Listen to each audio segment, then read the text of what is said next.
আন্দোলনকারী চিকিৎসকদের দাবি মেনে কলকাতার নগরপাল বিনীত গোয়েল ও স্বাস্থ্য দফতরের দুই শীর্ষ কর্তাকে সরিয়ে দেন মমতা বন্দ্যোপাধ্যায়। মঙ্গলবার সুপ্রিম কোর্টেও জুনিয়র চিকিৎসকদের আইনজীবী জানান তারা কাজে ফিরতে আগ্রহী। এই পরিস্থিতিতে কর্মবিরতি শেষ করে চিকিৎসকরা কাজে ফিরবেন এমন সম্ভাবনা তৈরি হলেও শেষ পর্যন্ত নিজেদের সিদ্ধান্তেই অনড় থাকলেন জুনিয়র চিকিৎসকরা। মঙ্গলবার গভীর রাতে তারা জানিয়ে দিলেন তাদের আন্দোলন এখন চলবে, কর্মবিরতিও প্রত্যাহার করা হচ্ছে না। কি বলছেন আন্দোলনকারী জুনিয়র চিকিৎসকরা, শুনুন।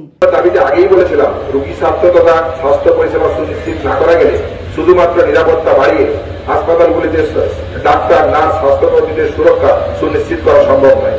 আমরা সেই জায়গা থেকেই কেন্দ্রীয় রেফারেল ব্যবস্থা সুনিশ্চিত করা, যথাযথ সংখ্যাতে নার্স, স্বাস্থ্যকর্মী জিরিয়ে নিয়োগ, চুক্তিভিত্তিক কর্মী নিয়োগ বন্ধ করে স্থায়ী কর্মী নিয়োগ, সমস্ত সিঙ্গেল পিক ব্যবস্থা চালু করা, পেশেন্ট কাউন্সিলিং এবং প্রফেশনাল কাউন্সিলিং নিয়োগ করার সহ একগুচ্ছ দাবি আগের মিটিংয়ে আমরা রেখেছিলাম।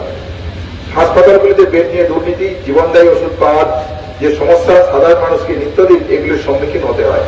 আমরা সুরাহা চাই এই সমস্ত সমস্যা, নিরাপত্তা সহ এই সমস্ত দাবিগুলিকে সমস্ত সরকারি হাসপাতাল এবং মেডিকেল কলেজগুলিতে লাগু করার জন্য আমরা কলেজ ভিত্তিক টাস্কফোর্স গঠনের দাবি জানিয়েছিলাম মুখ্যমন্ত্রীর কাছে। অথচ এই বিষয়ে আরো আলোচনা প্রয়োজন আছে বলে এই গুরুত্বপূর্ণ বিষয়টিকে শুধুমাত্র একটি রাজ্য স্তরের টাস্কফোর্স গঠনের আশ্বাস আমরা পেয়েছি। কি করে এই দাবিগুলো পূরণ হবে, কিভাবে টাস্কফোর্স মেডিকেল কলেজ এবং হাসপাতালগুলির বিভিন্ন স্তরে প্রয়োজনীয় রদবদল ঘটাবে তা এখনো আমাদের কাছে অস্পষ্ট। আমরা 5 নম্বর দাবিতে উল্লেখ করেছিলাম, কলেজে কলেজে ভয়ের যে বাতাবরণ সৃষ্টি হয়েছে তা প্রতিহত করতে গেলে ছাত্রছাত্রী ইউনিয়ন এবং কলেজে কলেজে রেসিডেন্ট ডক্টর অ্যাসোসিয়েশন সুনিশ্চিত করতে হবে।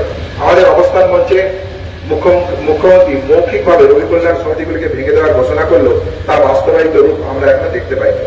কিভাবে নতুন করে এই সমিতিগুলোকে গঠন করা হবে তাও আমাদের কাছে স্পষ্ট হয়নি। আমরা প্রতিটি মেডিকেল কলেজে রেসিডেন্ট ডক্টর অ্যাসোসিয়েশনের আইনি স্বীকৃত এখনো পাইনি। আমরা দ্রুত এই দাবিগুলি পূরণের দাবি জানাচ্ছি। আমরা চাইছি দ্রুত রাজ্য সরকারের পদক্ষেপ করে আলোচনার মাধ্যমে আমাদের উপরিক্ত দাবিগুলি পূরণ করা হোক। আমরা কাজে ফিরতে চাই, আমরা চাই অতি দ্রুততার সাথে এই অচল অবস্থা কাটে। ব্যুরো রিপোর্ট, ওঙ্কার বাংলা। আপনারা দেখছেন ইউএন লাইভ, বাংলা খবরের শেষ কথা।